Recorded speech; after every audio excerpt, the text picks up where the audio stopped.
Assalamualaikum warahmatullahi wabarakatuh. Alhamdulillah wa syukrulillah. Wassalatu wassalamu ala rasulillah ibni abdillah. Amsayna wa amsal mulku lillah walhamdulillah.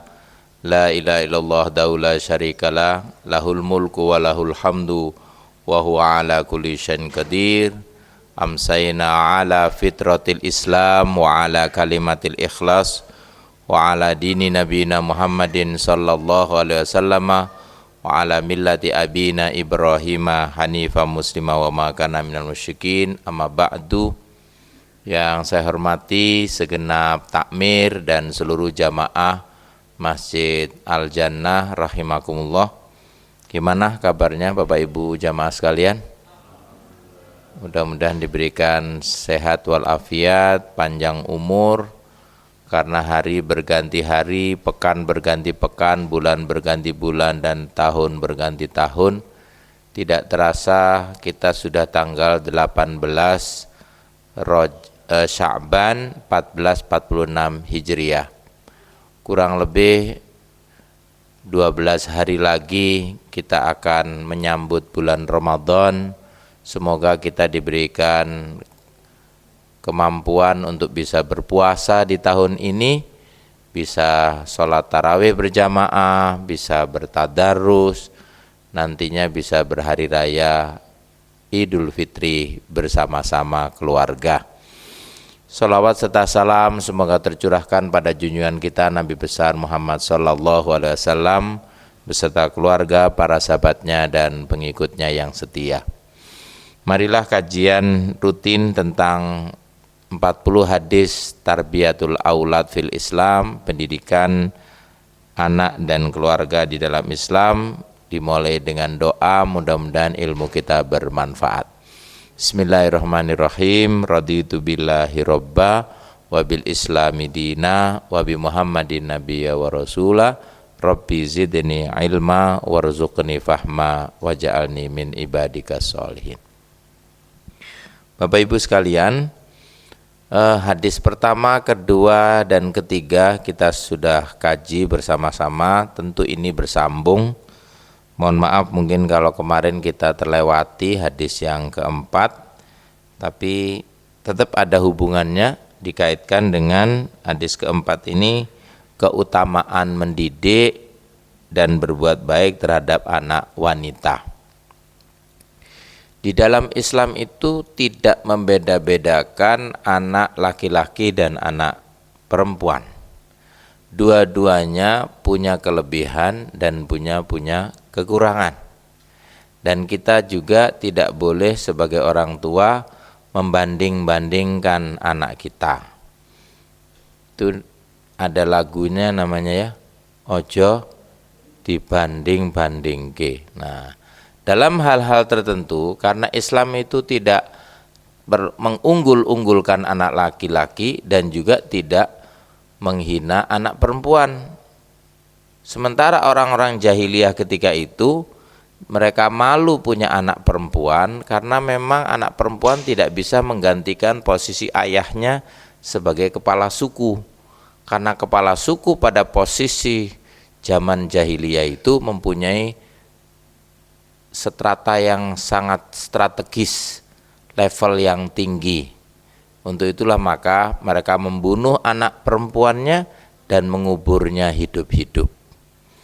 Islam mengangkat derajat wanita, akhirnya Nabi pun mengatakan an-nisa'u imadul bilad.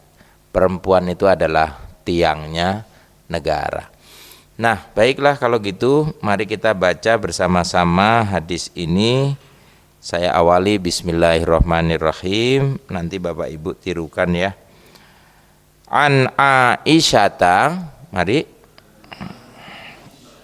radhiyallahu anha, qalat ja'atni imra'atun wa ma'aha ibnatani laha fasa'alatni falam tajid indi syai'an ghaira tamratin wahidatin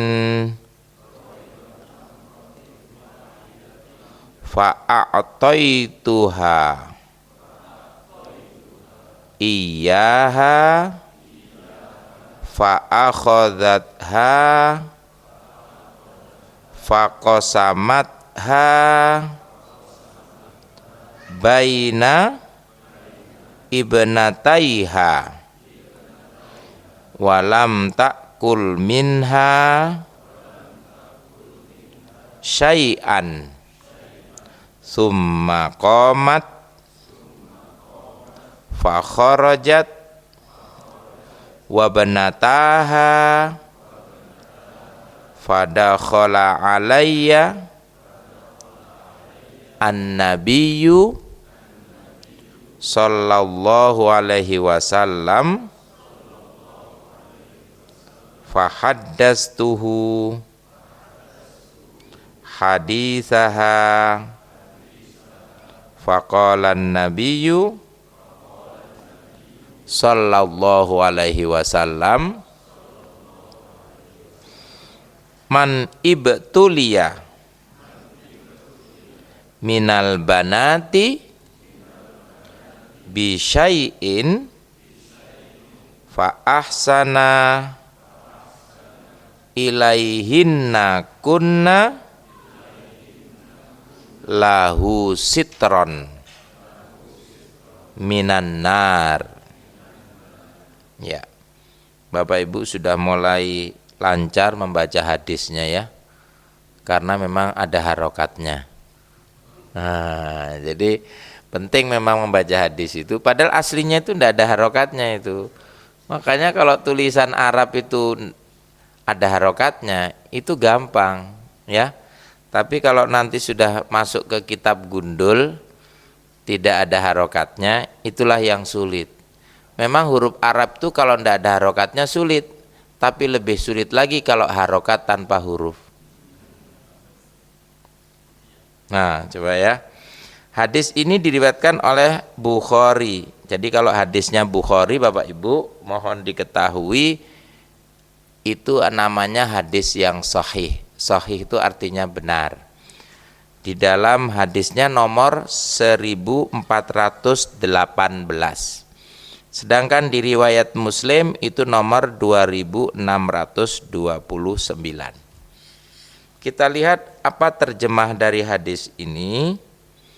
Dari Aisyah radhiyallahu anha. Siapa Bapak Ibu Aisyah itu? Istri Nabi. Berarti informasinya valid dan reliable karena langsung dari istri Nabi. Beda dengan yang dari lain-lain.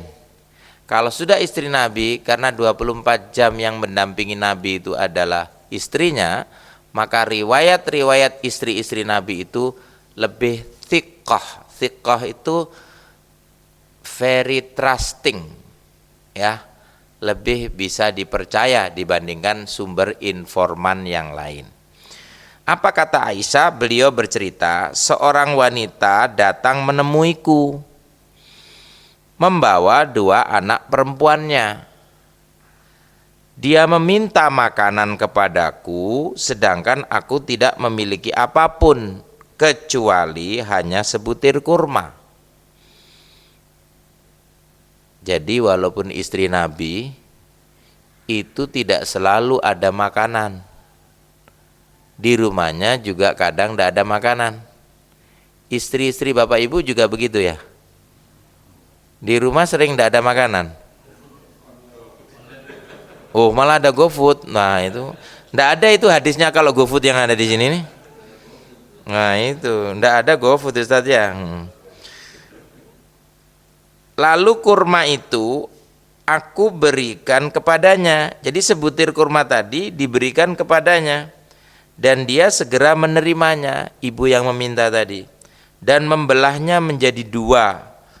Lalu memberikan kepada kedua anak perempuannya tadi, sedangkan dia tidak turut memakannya. Setelah itu dia beranjak keluar bersama kedua anak tadi. Dan apa yang terjadi? Tak lama kemudian Nabi datang dan segera aku ceritakan kejadian ini kepada beliau. Lantas beliau bersabda, siapa yang diuji dengan sesuatu dari anak-anak perempuannya, lalu ia tetap berbuat baik kepada mereka, maka kelak anak-anak perempuannya itu akan menjadi tabir atau penghalang baginya dari siksa neraka. Saya tanya dulu, ibu bapak yang punya anak perempuan angkat tangan. Berapa anak perempuannya? 1, berarti tidak sesuai dengan hadis ini. Loh, ya apa carane lah wis pokoknya aku gak ero iku. Ya kan? Jadi kalau hadis itu harus sesuai. Punya anak perempuan dan jumlahnya 2. Nanti setelah pulang ini tolong bicara baik-baik. Ya apa carane bisa 2?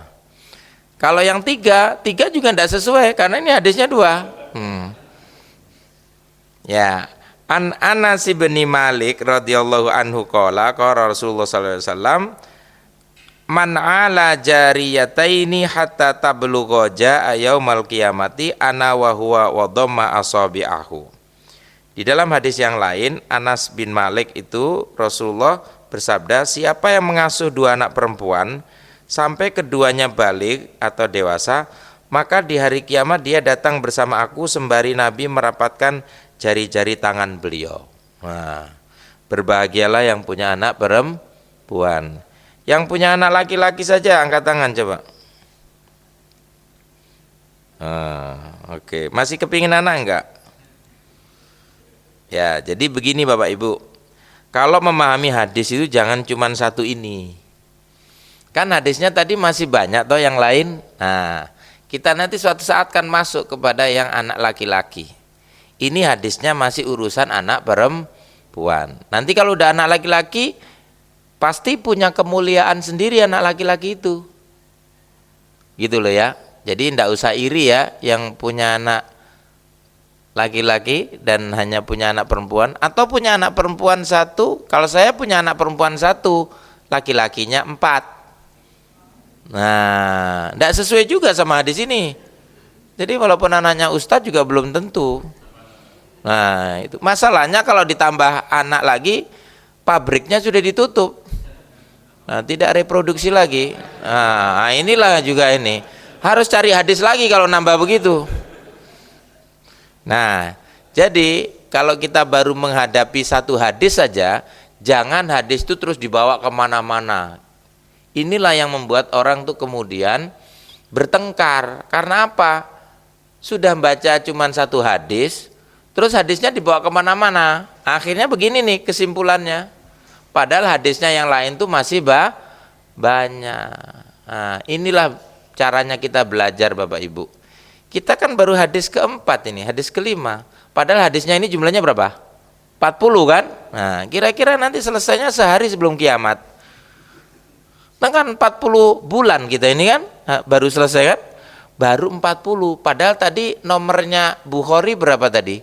1200. Nah terus hadis yang lain ya apa ceritanya? Lah nunggu kalau saya ini masih diminta sama takmir masjid. Kalau sudah tidak diminta kan ganti ustadz yang lain kan? Nah itu baru satu kitab, belum kitab yang lain. Itulah Pak. Jadi kita belajar hadis itu beda sama belajar ayat Al-Quran. Ayat Al-Quran dari dulu turunnya ya sudah itu aja. Tapi kalau hadis Imam Bukhari saja 10.000. Belum yang Muslim 9.000. Yang Abu Dawud 8.000. Terus Nasai 7.000. Terus itu total sampai terakhir. Lah terus marine kapan awake dhewe iki kajian? Tapi kan nggak apa-apa, semakin kita belajar hadis, semakin kita itu sadar kalau masih banyak yang belum kita pelajari. Untung tuh saya ketemu takmir Masjid Al Jannah, cuma ndak ketemu ya ndak ada kajian lagi kayak begini nih. Ya, baik ya. Nah, faedah hadis yang kita bisa ambil pertama, mendidik anak perempuan dengan pendidikan yang benar memiliki ganjaran yang sangat besar. Saya ingin tanya Bapak Ibu secara jujur, mendidik anak laki-laki sama anak perempuan itu berat mana? Sepanjang ini sekarang nih, berat mana?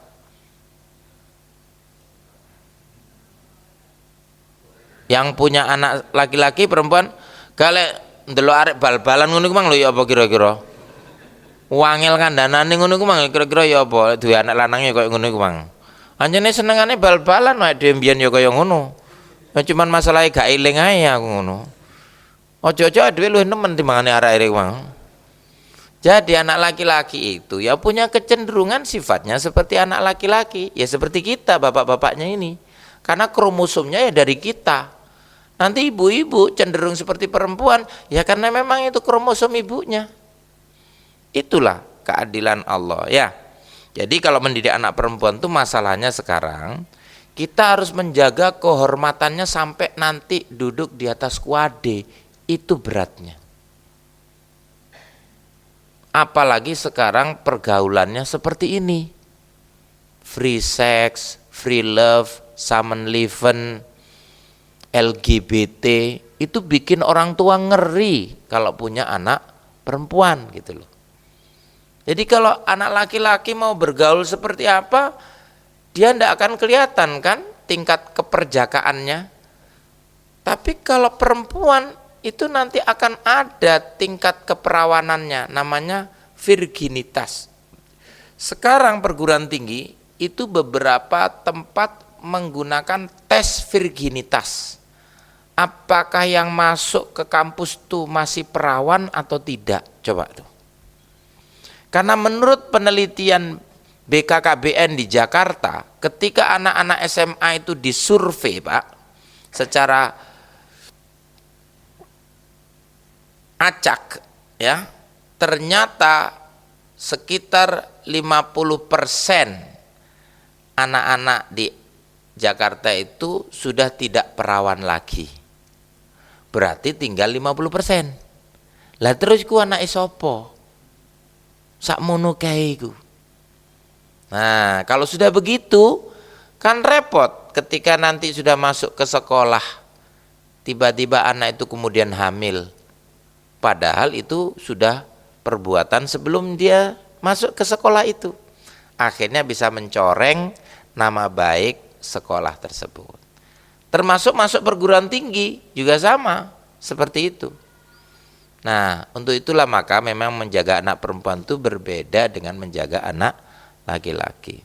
Kalau mobil sama mobil tabrakan itu penyoknya ke dalam. Tahu ya yang pernah tabrakan? Dan itu bisa ditembel pakai dempul. Dan bisa dicat kembali seperti baru. Tapi kalau laki-laki dan perempuan tabrakan, itu penyoknya keluar dan sulit untuk didempul.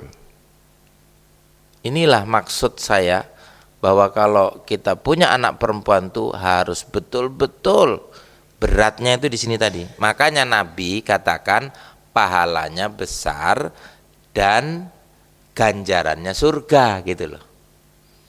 Fattakun nisa, jagalah anak perempuanmu. Nah, maka kelak anak perempuan itu menjadi tabir. Jadi anak perempuan kita itu Pak, nanti kalau kita bisa jaga baik-baik, nanti gantian dia yang jaga kita. Mestinya kita itu masuk neraka, tapi karena kita punya amalan pernah mendidik anak perempuannya menjadi anak yang solihah, anak itu menghalang-halangi kita masuk neraka gitu loh. Nah, nanti yang untuk laki-laki hadisnya yang lain ya. Ini untuk anak perempuan dulu.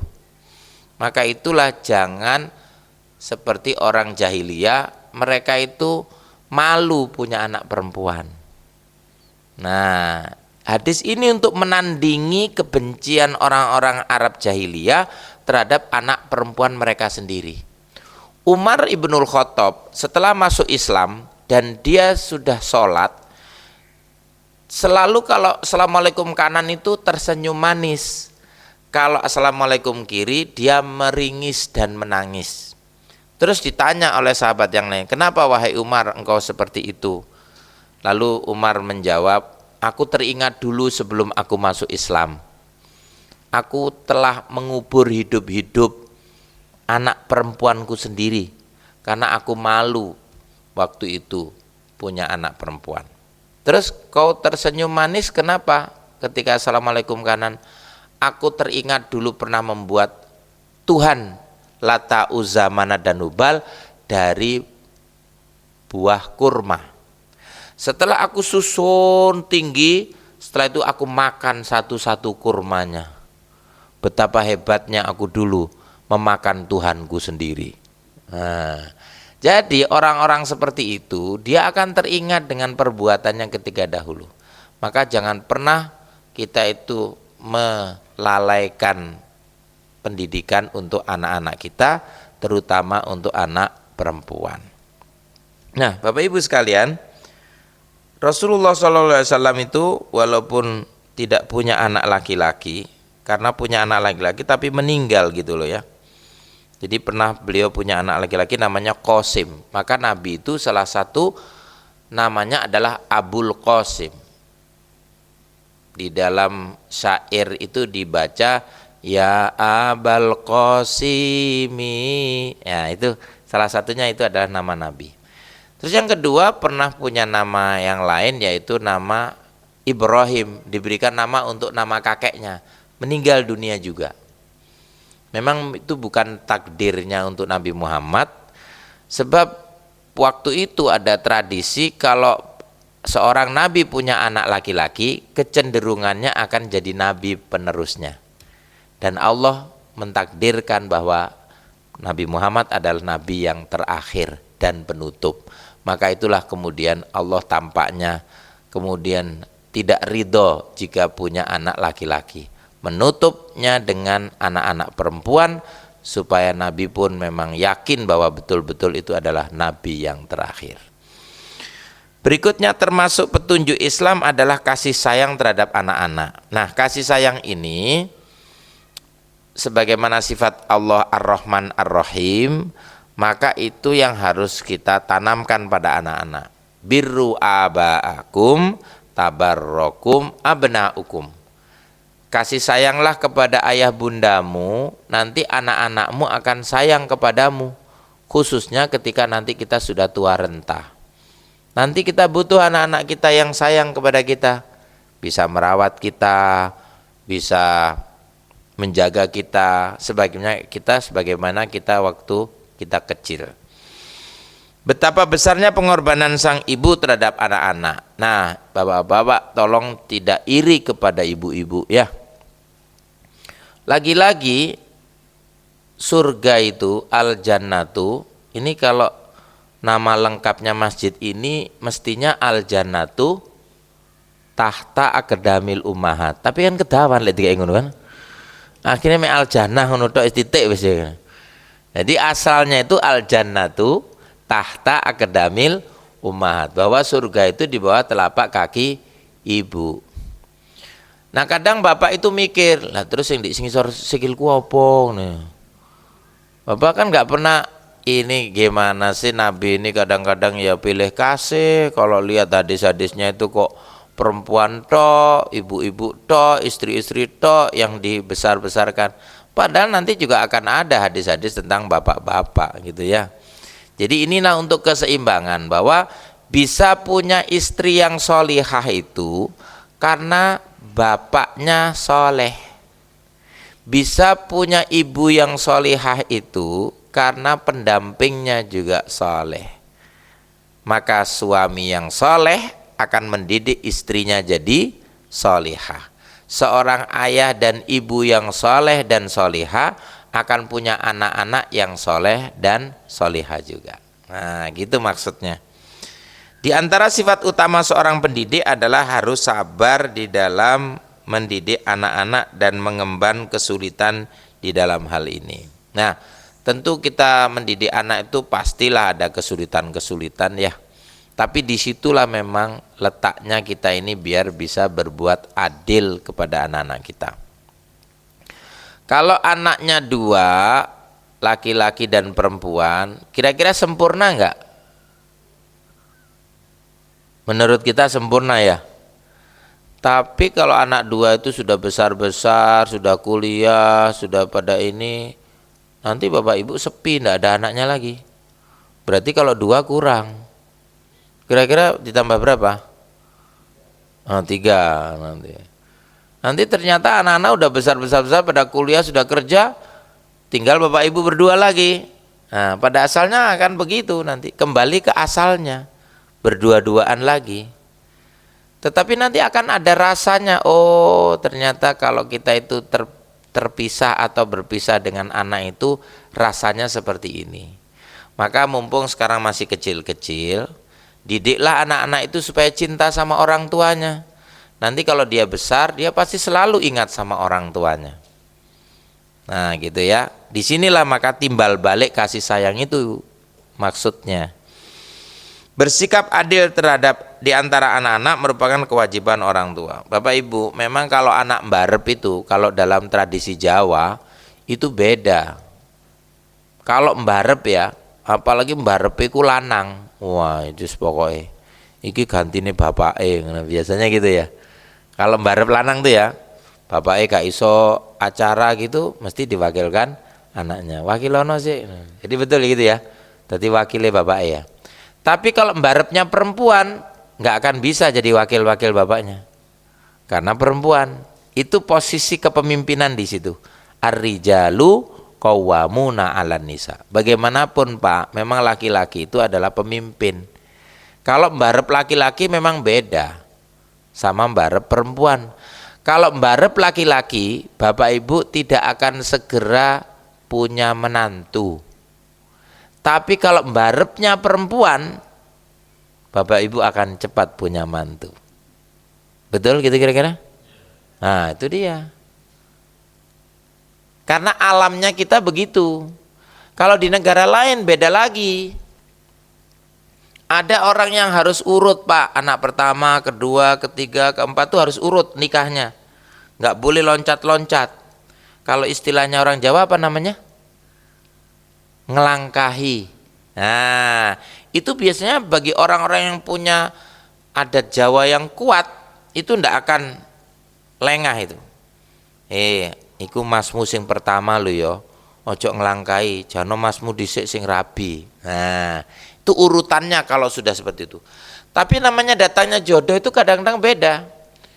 Kalau kita punya anak perempuan, kadang-kadang yang disenangi itu anak kita perempuan yang pertama, tapi karena anak yang kedua yang memberikan minum, nah sing ngedukno kan sing adike. Lah adike iki sing dirabi. Gitu loh ya. Nah, jadi jodoh itu tidak bisa begitu. Cuman karena kita ini orang tua itu kan beda-beda.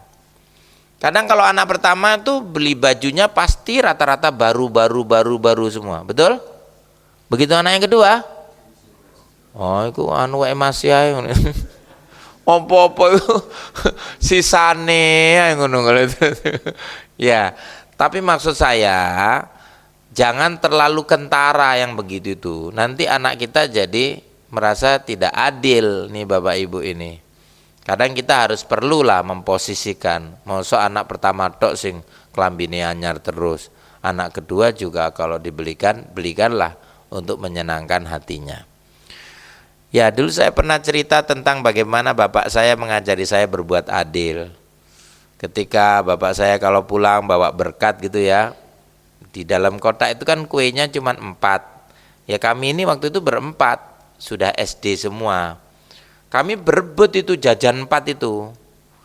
Karena dulu itu kan jarang-jarang itu anak-anak ini mendapatkan jajan itu ya. Kalau sekarang kan pada ke Indomaret, Alfamaret itu sono kabeh ngono toh. Nah, kalau dulu itu benar-benar. Nah, coba bayangkan, yang satu seneng onde-onde, ya kan? Yang satu seneng sama apem, yang satu seneng sama bikang, yang satu seneng sama yang lain, yang pastel. Tapi ketika kita pingin semuanya kan juga berebut.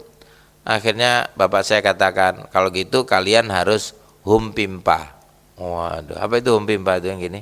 Nah, humpimpa dulu kan, menang. Oke, menang. Yang menang itu dia harus membagi. Tapi yang membagi nggak boleh milih. Berarti dia kan harus adil tuh. Jadi 4-4-nya tuh diiris jadi 4. Onde-onde itu gimana caranya ngurus jadi 4? Diapakan dulu? Kan harus dipenyet. Lah kan gak tadi onde-onde lah penyet itu jenenge. Ah, tapi ya apa carane iki jarno adil? Namanya adil tuh ya harus resiko nih. Dipenyet dulu baru diiris 4, nanti dibalekno meneh yang tadi onde-onde. Tapi seperapatnya onde-onde. Ya, nanti yang lainnya juga itu. Begitu selesai mereka semua memilih, yang membagi tadi milih yang terakhir. Kalau dia adil, pasti dia akan dapatkan yang sama. Tapi kalau dia ngirisnya tidak adil, dia dapatkan yang terakhir paling kecil. Nah, seperti itulah caranya kita mengajari anak-anak kita berbuat adil. Kadang memang tidak selalu bisa begitu ya, kalau kita punya rumah atau punya kamar ya. Bapak itu pernah berhitung nggak anaknya piro, kemudian kamarnya piro, udah berhitung nggak? Kalau di sini berapa rata-rata kamar di rumah kita ini? Maksudnya paketnya berapa? 2 dan 3. Iku lek anaknya loro lah wis entek toh? Bapak ibu situ, anak situ, sing pertama, anak kedua situ, entek toh? Seandainya anaknya 3 ya apa ceritanya? Akhirnya dapur digawe kamar, ngono kan? Lek gak ngono naikkan ke atas, kan gitu toh? Padahal Nabi itu ngajarkan kalau umur 10 baru kamu pisah. Kalau belum umur 10 nggak apa-apa, yang laki-laki sama laki-laki, laki-laki sama perempuan. Tapi begitu umur 10 misalnya, atau kita anak itu sudah balik, maka pisahkan ranjangnya. Kalau laki-laki paling tidak bersusun atau kanan kiri. Tapi kalau laki-laki perempuan pisahkan kamarnya. Jadi ada akhlaknya begitu tuh. Nah, nanti supaya apa? Supaya anak-anak itu terbiasa dengan jenis kelaminnya sendiri. Mereka belajar, oh ternyata gini ya caranya. Nah, kita juga mikir gimana ini pengadaan kamar ini kan harus nambahi anggaran. Padahal sekarang musimnya efisiensi. Yo opo iki efisiensi anak itu kan? Mikir lagi kan gitu kan. Nah, cobalah yang penting apa yang ada di rumah itu kita maksimalkan. Tidak selalu harus kita bikin kamar baru atau kita tidak harus membuat lantai baru, tetapi bagaimana supaya secara syar'i itu kita bisa berbuat adil sama anak-anak kita. Nah, berikutnya Bapak Ibu, ternyata memang walaupun tidak detail seperti itu, prinsip-prinsip kita berbuat adil pada anak memang nanti itu akan dibutuhkan supaya kita ketika kita tua kita tidak dituntut sama anak-anak kita. Pendidikan itu membutuhkan waktu yang panjang. Jadi kadang kita berkumpul sama anak-anak kita ini apa sih TK, SD, SMP, SMA ya. Habis itu perguruan tinggi itu sudah banyak, mungkin kuliah di Jogja. Jangankan Bapak Ibu ya. Saya ini cuman ketemu sama anak saya sampai kelas 6 SD. Habis itu langsung mondok di Yogyakarta semua. Jadi saya tidak pernah ketemu lagi sama anak-anak saya itu. Anak saya 5 itu. Mondok semua ke Jogja. Jogja itu program tahfidnya. Jadi kalau anak bisa SMP 5 juz, SMA 5 juz, kan dapat 10 juz. 10 juz itu sudah bisa masuk ke Al-Azhar University, Kairo. Nanti kalau Bapak Ibu ada yang anaknya pingin ke Kairo, saya kasih rekomendasi. Saya buatkan surat berbahasa Arab kayak hadis tadi, gitu ya. Tapi tidak pakai harokat. Nanti tak kirimkan ke Rektor Al-Azhar supaya saya katakan anak ini hafid Quran 10 juz. Nanti di sana dites. Insya Allah banyak masuknya. Karena sekarang itu Al-Azhar Mesir membutuhkan mahasiswa sebanyak-banyaknya di seluruh dunia, khususnya kuota terbesar adalah Indonesia. Anak saya yang pertama perempuan, karena dulu syaratnya mahram, maka saya nikahkan dengan ustadznya sendiri, alumni Gontor S2. Mau saya suaminya itu, menantu saya itu, saya kuliahkan S3 di Al-Azhar. Nah, anak saya yang perempuan dan yang sudah lulus tes itu S1 gitu loh ya. Tapi ternyata Allah punya rencana lain. Ternyata diberikan momongan. Akhirnya tertundalah ke Al-Azharnya. Padahal dia sudah ditunggu oleh rektornya Al-Azhar di sana. Yang kedua, anak saya yang laki-laki kan nggak ada syarat mahram, Pak. Akhirnya langsung Pak ke sana. Jadi kira-kira setahun yang lalu lah, waktu Ramadan itu dia berangkat. Free Pak ya, free. Saya tidak bayar apa-apa ke Al-Azhar itu. Bapak Ibu kepingin nggak? Cobalah dari sekian anak itu satu aja yang ke Al-Azhar. Lain-lainnya terserah lah, mau ke UGM, mau UGD, mau. Loh. Ya, satu aja biar jadi orang yang ahli bahasa Arab, ahli Al-Quran, ahli hadis, gitu loh. Saya aja memang punya cita-cita ke sana, tapi saya tidak bisa karena sudah melewati umur, melewati kuliah, melewati berbagai macam tugas yang tidak bisa lagi saya ke luar negeri. Tapi mudah-mudahan anak-anak saya.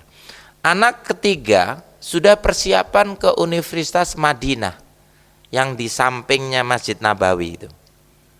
Nah, itu untuk yang jurusan hadis. Jadi anak saya yang kedua itu jurusan tafsir. Itu tempatnya Quraisy Shihab kuliah Al-Azhar itu. Nah, anak saya ketiga anak saya keempat maunya ke London karena pesantrennya ini sekarang mulai merambah ke negara-negara yang sudah mulai welcome untuk Islam. Nah, Inggris sekarang hampir tiap hari ada orang yang masuk Islam. Jadi perkembangannya signifikan Pak di sana. Gereja-gereja sudah banyak mulai kosong dan diakuisisi menjadi masjid. Berarti saya bilang kebijakan Inggris itu akan menjadi bagus suatu saat nanti. Bisa jadi Pak, Inggris itu mayoritas Muslim, sementara Indonesia ini nanti jadi minoritas karena sekarang umat Islamnya turun menjadi 78%. Padahal dulu waktu Roma Irama nyanyi 125 juta penduduk Indonesia toret. Nah itu waktu itu 98%.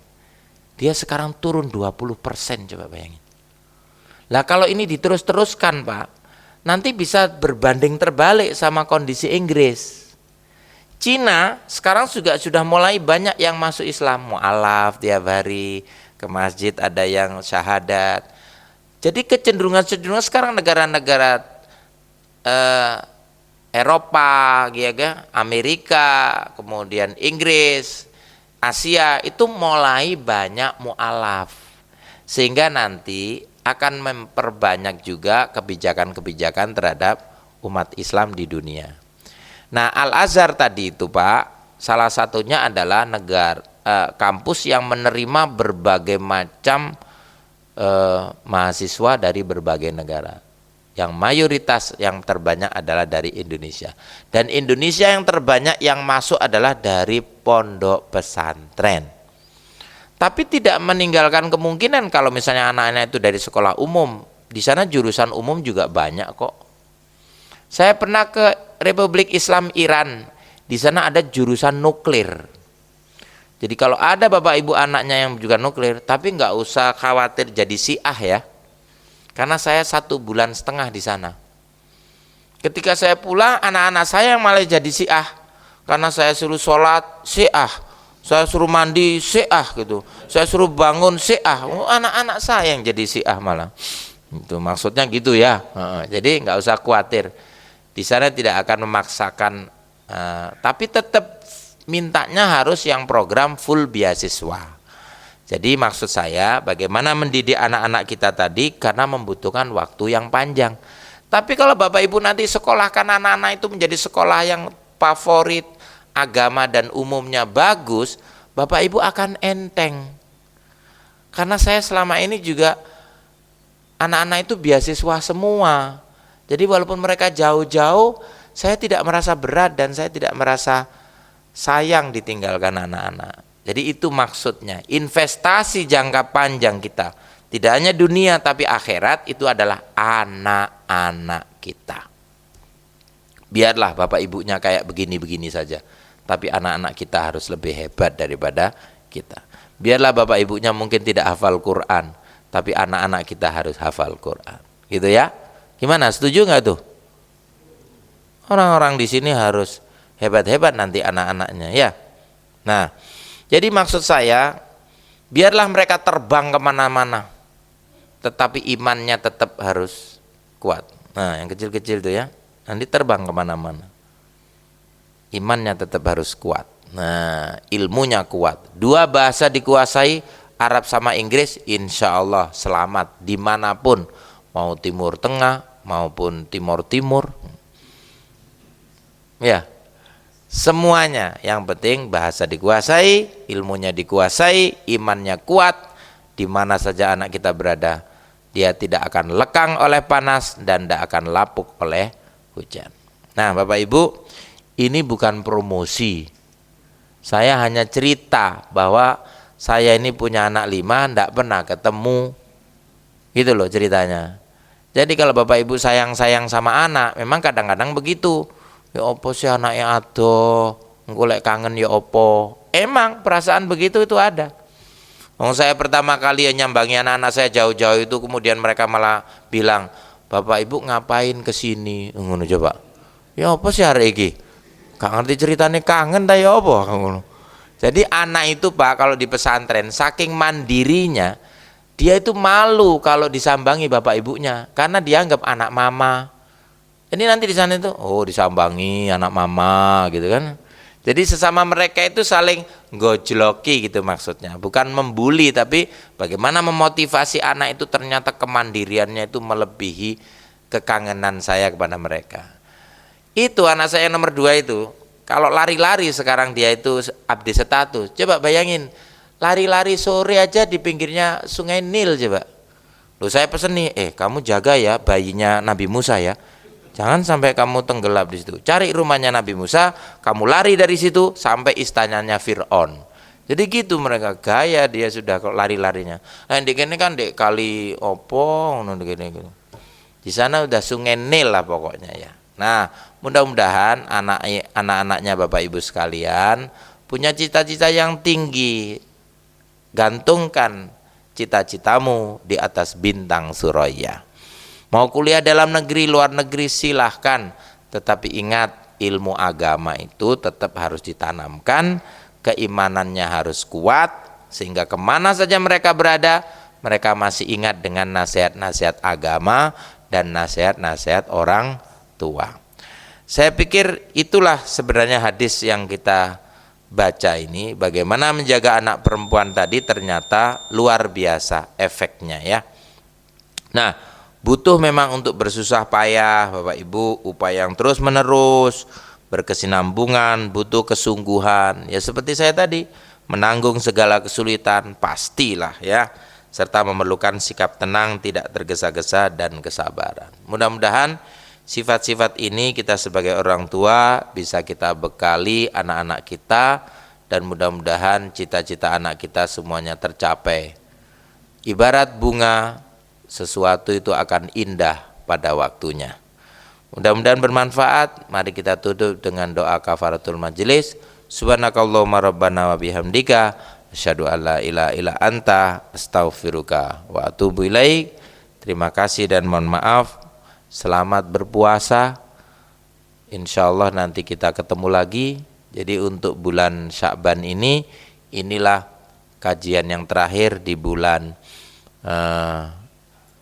Februari, karena bulan depan sudah kita berpuasa. Mungkin nanti setelah hari raya bisa dikabari ya dari pihak takmir, kita lanjutkan lagi, dan mudah-mudahan kita bisa berpuasa semuanya dan bisa bertarawih berjamaah. Nanti kita lanjutkan di waktu-waktu berikutnya. Mudah-mudahan diberikan umur yang panjang oleh Allah Subhanahu wa taala. Assalamualaikum warahmatullahi wabarakatuh.